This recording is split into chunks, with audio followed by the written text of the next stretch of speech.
Hi guys, welcome to Office Blokes React. I'm Office Bloke Dave. I'm Office Bloke Mike. I'm Office Bloke Daz. Collectively, we are the Office Blokes. Yes. Also known as the Sleepy Blokes on a Monday afternoon. after England beat Senegal.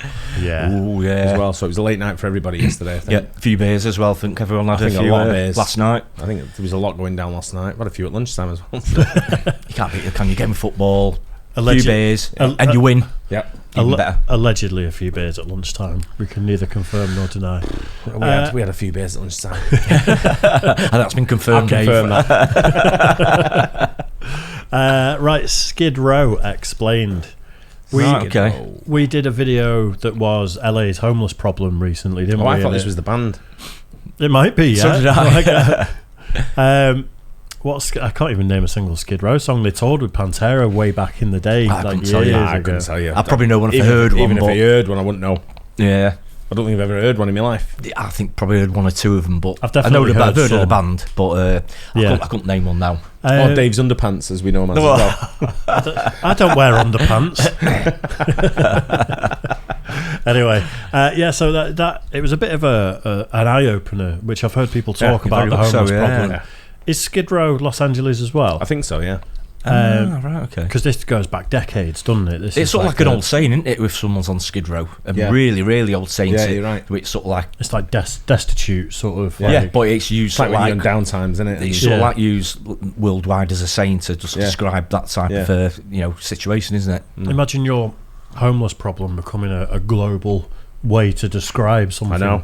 Yeah, How crazy that is to actually consider. Yeah. very much so. But yeah, it's not something I know anything about. No, me really. neither. I've never been to Los Angeles. I've passed, I think, transited through maybe on a flight. Yeah. The only place I've been in California is San Francisco. But I've never seen it firsthand, like the homelessness there in LA. Yeah. So I don't really know until you watch videos like this, I guess. Well, let's find out. We are going to find out about Skid Row Explained. Let's do it. Dark history for the Cecil Hotel. Is there something evil going on here? There's a neighborhood in Los Angeles that we need to talk about.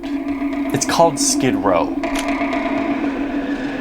Last month, there was this really popular true crime documentary on Netflix. It was like the #1 most watched show here in the United States. And I've seen that. Have you seen it? Is it the one Cecil where the Hotel. girl went in the septic tank upstairs? Yeah. I knew about it. I've not seen the programme. I'm trying to think what it was now. I've watched it, but I can't. You have to recap me. Some people tried to blame it on ghosts, didn't they? Like she was... There was footage of her walking past an elevator or getting in an elevator. Getting in an elevator, not getting out, and or then, something like she that. wasn't seen again, and then she was found That's in right. the water tank in correct. the loft. Yeah. It's good. Very good. Watch it on Netflix, mate. It's good.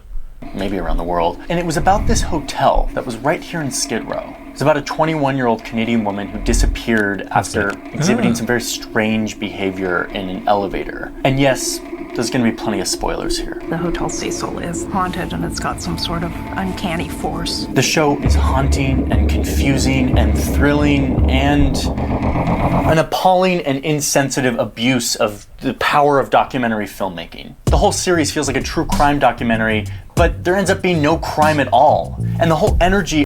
So this is Skid Row, the Netflix programme, Explain. Not the area, do we think? It sounds like it, doesn't it? He's going that way, isn't he? Yeah, sounds like it, yeah. Like it's going to... of this series is founded on the idea that this hotel is haunted with dark energy. I think that we're hoping for a ghost because it's what we've come to expect. Ghost.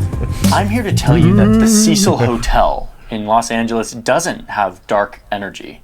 That's a tantalizing but very lazy explanation, and it exonerates the people and policies that built modern-day LA. Instead, there's a much bigger story here, one that the documentary decides to largely ignore or mischaracterize. It's aliens, not ghosts. Is it? Oh, right. Yeah, That explains it then. Yeah, of that's course. more like it, Yeah. isn't it? Much more plausible. Well, The story worth telling here about this hotel and the neighborhood in which it resides is the story of how cities draw boundaries.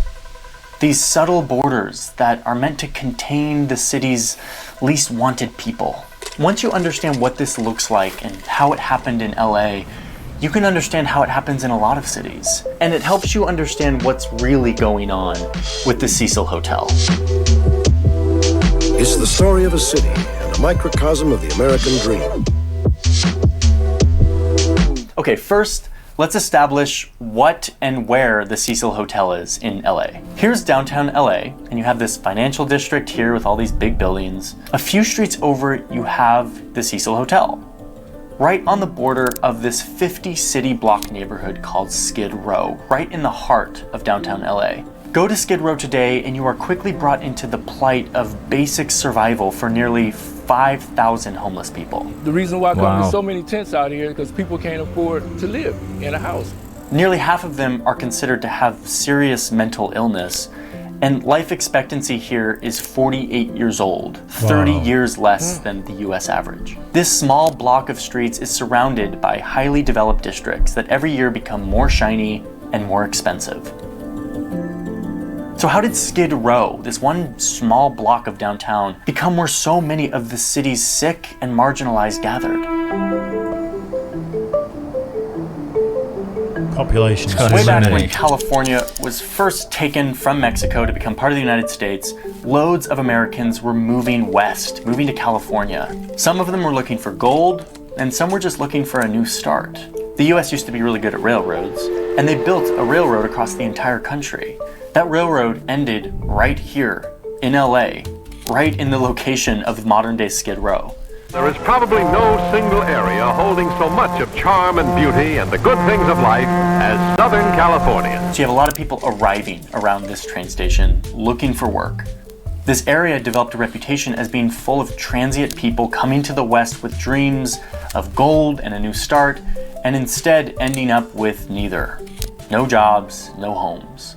It was a part of town that no one wanted to go. Los Angeles County has a gregarious fun zone where everybody has a good time. As LA grew, so did the bad reputation of Skid Row, and so did the homeless population. The neighborhood was sort of for the untouchables, and when anyone considered helping them or figuring out a policy to solve this, people resisted. One columnist of the day wrote, quote, "Don't help this class. It is a crime against the community to do so." The Cecil Hotel was eventually constructed in the 1920s, right here on the outskirts of what was becoming this undesirable part of town.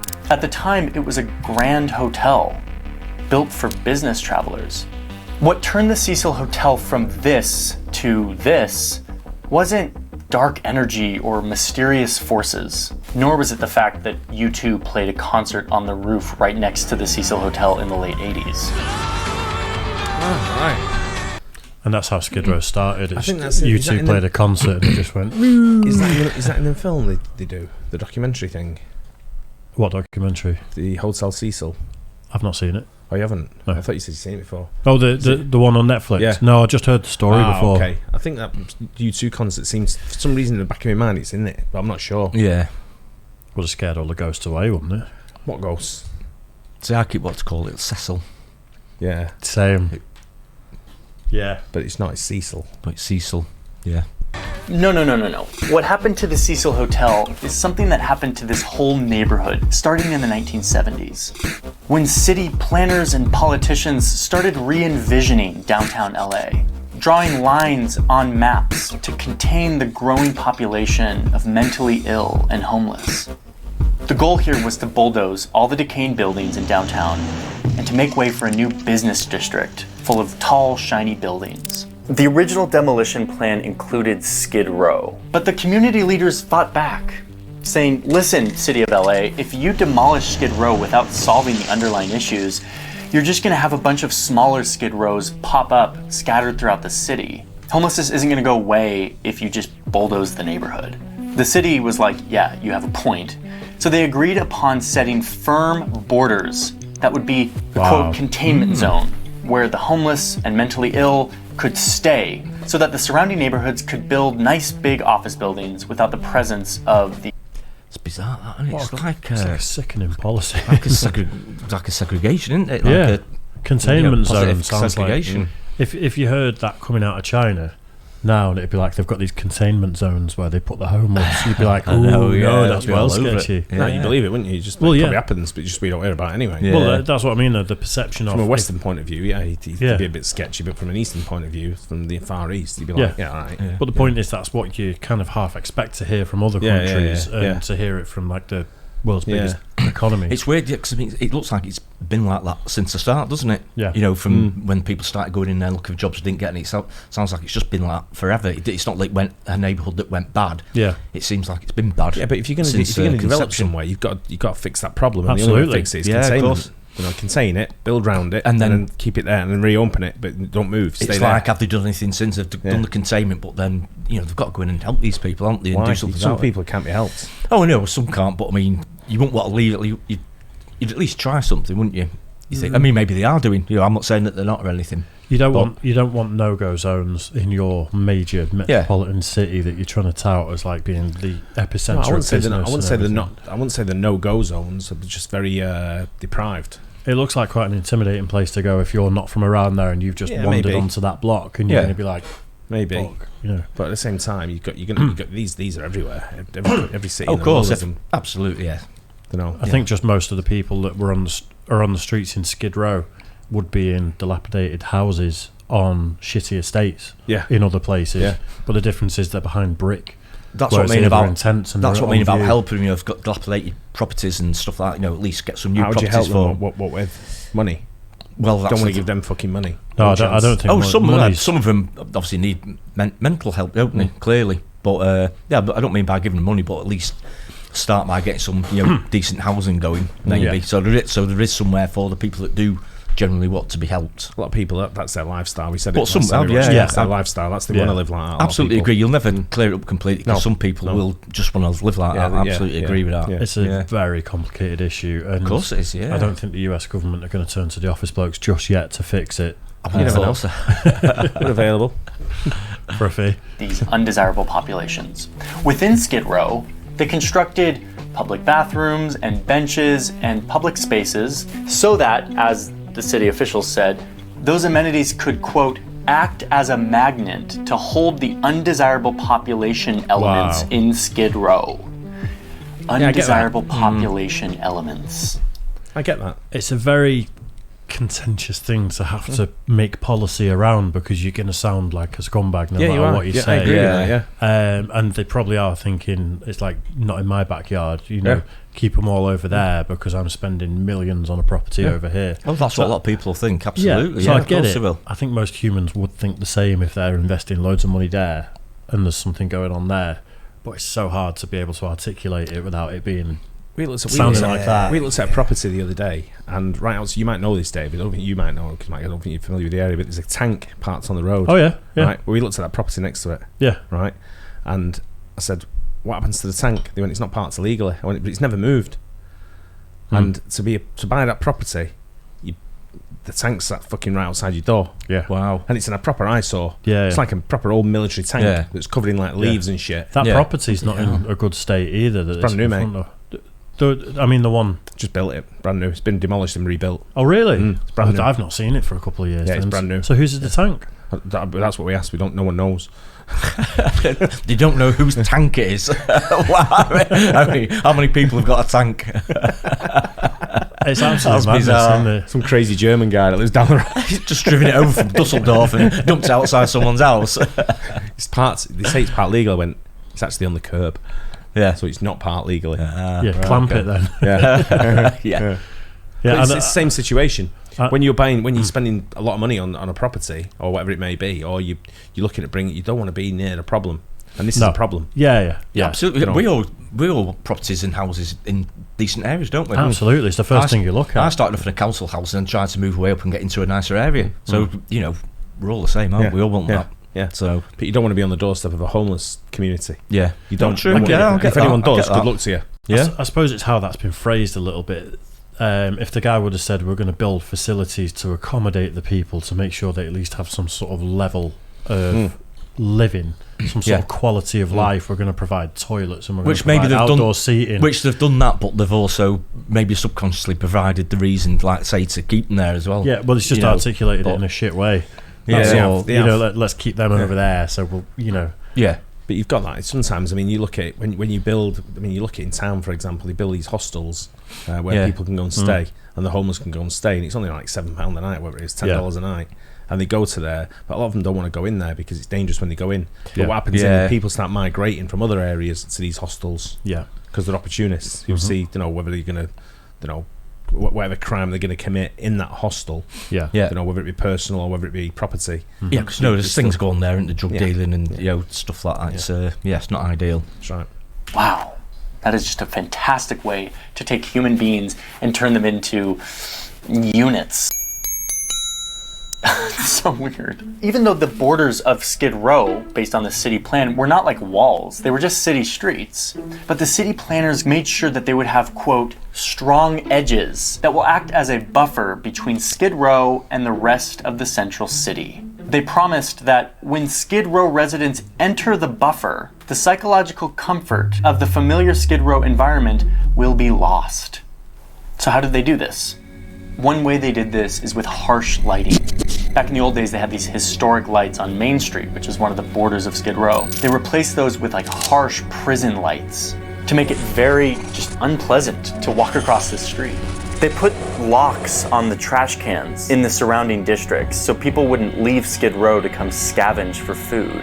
Residents of Skid Row also reported that police officers would be patrolling these borders, and anytime someone would cross, they would be approached. Yet they would be left alone for a time if they stayed peaceful within the containment zone. All of this happened throughout the 70s, 80s, and 90s as rent prices started to go up all throughout this area. So rent is getting more expensive. At the same time, funding for mental health institutions was drying up, and the war on drugs, propagated by the Reagan administration, was also heating up. Skid Row literally became a dumping grounds for mental health institutions who would drop off patients right here, knowing that they would be contained. The idea of saving Skid Row by drawing borders around it came from the community leaders of Skid Row itself. It was a solution to keep affordable housing, keep the community intact, but soon this solution was used as an excuse to neglect the people within these lines. Street cleaners and trash collectors came less frequently than in the rest of LA. City maintenance for streets sort of stopped showing up, but the one city resource that did show up in abundance was the police, whose job it was to keep these, quote, undesirable population elements within this zone. See, that's bullshit. Yeah. You should have the freedom of movement, or whoever you are in the world. Yeah. Do you know what I mean? Of course, It shows that they don't In your want own people country. to aspire to more. Yeah. They want people to stay there and just live in squalor and then die. And then that be that. Yeah, so the problem's there. Let's keep it there.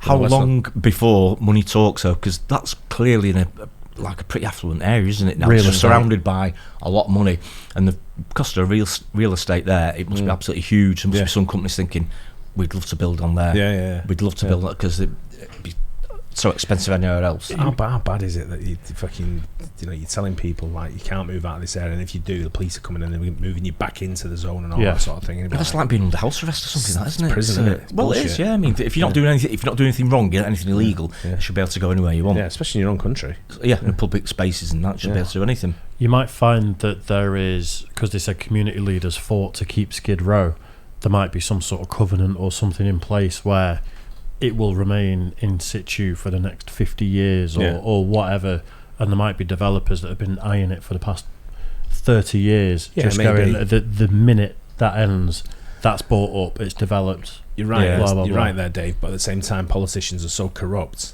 that they'll do everything they can to get rid of that and eliminate that problem, eradicate and move it on somewhere else and out of their district, so they can make the money from the people building. That's what you think, yeah. They get so they eventually move out going to of sort of like districts. go the other way and actually start moving them out and funneling them into a different part of the city or something. Or part of a different state, even. Different state. I mean, a lot of these property developers are probably invest in millions and millions of pounds worth of buildings to move them somewhere else, wouldn't they? It'd probably be worth it for them, to build some infrastructure somewhere else. Move them to Scotland. All the world homeless should move to Scotland or Wales. They're already there, aren't they? Do you think the people that live here would have more of an opportunity of sort of rehabilitation and becoming something and sorting their lives out if they weren't in such an echo chamber of people in that same situation? I reckon a massive large population of it. Yeah, so if Massive it was percentage. broken up and people were away from each other a bit more, they may sort themselves, or they may recover a bit better. One thing I don't think governments do, and they definitely don't do it over here, One thing we looked at when we were in the USA was the second chance program, where we took on prisoners and things like that, or ex-prisoners, that just come out fresh out of jail who can't get a job, and we took it, and the government subsidised it, sort of thing. But they don't do that over here. No, this government won't subsidise shit over here. I mean, you try and get any. If you're a hard-working, regular, run-of-the-mill person who's looking for subsidy from the government, forget it. Yeah. If you're a fucking deadbeat, you'd be a millionaire off the government. Yeah. I got a new quote for buildings and contents insurance for my house today, and one of the questions is, do you have any prior criminal convictions? And I thought, you're asking that to insure your own home, and I get that they need to delve deeper into, maybe it could be property fraud or other things like that, but it's not easy for people to turn their lives around when everything is against them. Correct. And it's only going to get harder. You won't be able to get any credit, probably won't be able to buy a car one day if you're a convict. I think what the road to going down there is if some people will probably abuse building and contents insurance. You'll burn your house down because you've prior or for things arson. will go missing. All of a sudden have been burgled, and so it will be abused. So I'm guessing that's why. Yeah, this is abuse. It is. Yeah. Criminalizing the poverty inside these lines. And yes, here's the Cecil Hotel, right within these firm containment borders. So if you look at the Cecil Hotel under this lens, you now see the danger, the drugs, the violence, not being caused by some creepy dark energy that lured in this woman from Canada. Instead, this was the result of a policy, intentionally creating borders within the city to keep the city's problems contained into one area. A spot that had real culture and community values and history. And yet, because of these dehumanizing policies, Skid Row became defined as a series of statistics and social problems. What I've found by looking into these policies is that this wasn't an inevitable course of action. The city could have put its money and effort behind the harder thing to do, which is addressing the underlying issues of unemployment, mental illness, drug addiction, and unaffordable housing stock. And yet the policy they pursued was fixing this problem with a Band-Aid, using policing and the power of redevelopment. The real problems were swept under the rug to be dealt with another day, keeping the city's problems contained neatly in this border and hiding them from view. So let me tell you about the sponsor of today's video, which is a thing that has... That was a really good video. It was. It's like a really well thought out, well edited. Yeah, and he comes across quite well as well, the guy who's narrating it. So I'm talking about it. I'm not sure what Hotel Cecil had to do. No, I think talking about that woman and everything. I thought it was going to go into that sort of thing about what actually happened, but it was just a bit of a tag, right, to get us in. I think. Yeah, possibly. But maybe watched the Netflix documentary and said that's in Skid Row. Let's figure something out. Well, now I know what Skid Row is anyway. Yeah, I've always known it's something like a district. So it's for the homeless is what I've known. That's as far as it know. That's as far as I know. Yeah, I don't know how bad it is or how big it is. I thought it might be like a nickname or something, but it's the actual name of it, isn't it? Skid Row. I always thought it'd be one of those where you've got a big bridge and you've got like a big long overpass, and it'd be under there, and it'd be all the homeless camps under it. For some reason, that's what I always pictured in my head. As they didn't really focus on the homeless camps that are there, did it? It showed a couple of pictures here and there of what but I guess I don't know what the stock footage is or how they do it. But for me, I think it's a lot worse than what he portrayed. Number one, definitely. But I think there's definitely issues that we don't know about that are beyond what the public know. And people don't want to move. They want that's their life. But I reckon about 80% could be rehabilitated, maybe more.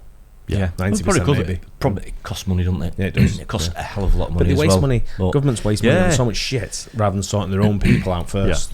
Yeah, absolutely. Cut your foreign aid and then sort your own people out first. Then go back to foreign aid once your people are sorted. Some people can't be helped, and even when they're helped, they try and fucking dodge it and fix it and fiddle it.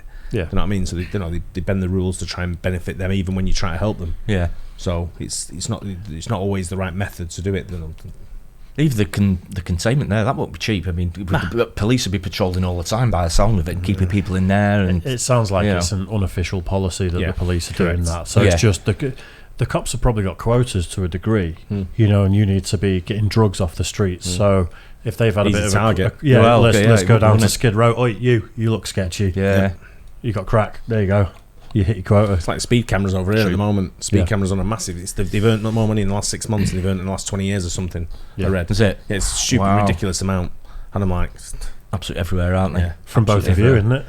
I thought you both got clocked outside here. I didn't.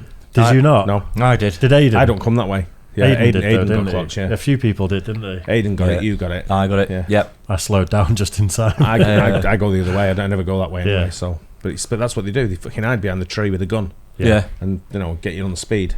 So out of order. Yeah. How many people got filthy rich off Skid Row, do you think? Oh, mate. Backhanders. Massive. Like, allegedly there is an industry of...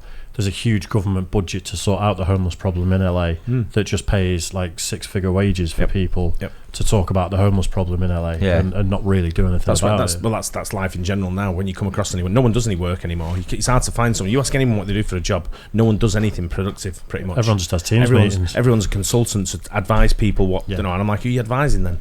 Yeah. Have you seen the video, A Day in the Life of a Twitter employee? No. And it's a girl that I think she used to work for Twitter because Elon Musk has sacked like 7,500 people. Yeah, I was going to say, he's done it on his own, isn't he? Binned a few off, hasn't he? It was literally like, so I roll in, I get my smoothie, I head to the yoga studio for a little bit, I had a meeting over Teams or whatever they use, and then I went to the roof terrace and I had a drink, I had a glass of wine. And it was like there was no work whatsoever. Sounds like our office. Yeah, it's interesting that though. It was. That's proper. That's pure abuse for me. Yeah, it's not good at all. I get that. you've got to fix it, but it's pure abuse in my mind. It's that sort of endemic. It's that that deep at this point. It takes something radical. Yeah, it's only absolutely, it's probably only about 10-20% you can't help, and I get that. Yeah, nothing you can do. There will be a good proportion, like I say, could be helped and should be helped as well. You need quality of life, though. Even the ones that can't be helped, they need to be somewhere where they can be looked after to a degree. Even better quality of life and better, nicer place to stay. That improves mental health to start with, doesn't it? Then again, what you get then, though, you get the people who are unemployed. But you get the people on Skid Row, for example. You're helping them, you're throwing money at them left, right, and centre, and then you get the people who are on low income, who are just managing to get by, just scraping by, but stressing over everything. Who are not getting any help. Precisely. And they're like, "What about me?" Yeah, true. Where do I fit into this? I might as well go and fucking act crazy down on Skid Row. Yeah. To get some cash. Don't get a bit of help, bit of cash. Yeah, true. One bit of bad luck away from living there themselves. Yeah, exactly. Of course, but they're trying their hardest. Some of them working 2, 3, 4 jobs. Yeah, just to make ends meet and just to look after the family and all that kind of stuff. Yeah. But it's tough. It's the way of life. Anyway, I hope you guys enjoyed it too. Don't forget, like and subscribe, please, and we'll catch you on the next one. Cheers. Guys.